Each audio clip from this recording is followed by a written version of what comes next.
చెప్పాలని ఉంది. ఆహా!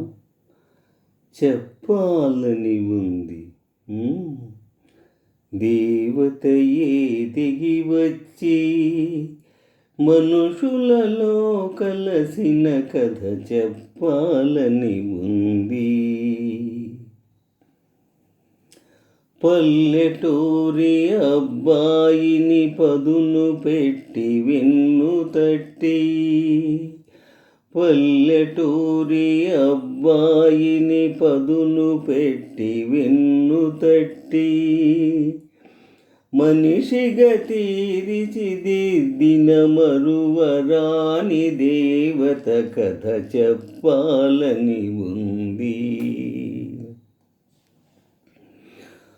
కోరని దేవరాలిచ్చి కొండంత వెలుగునిచ్చి, కోరని దేవరాలిచ్చి కొండంత వెలుగునిచ్చి, మట్టిని మణిగా చేసిన మమతెరిగిన దేవత కథ చెప్పాలని ఉంది.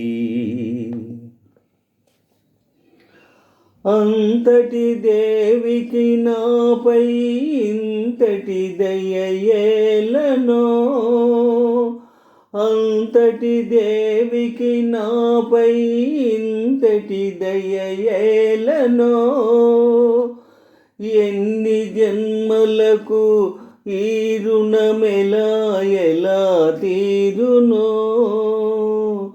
నీ చల్లని మదిలో ఆ దేవికింత చోటిస్తే, నీ చల్లని మదిలో ఆ దేవికింత చోటిస్తే, ఆలోకమే మరచిపోవు నీలోనే కలసిపోవు.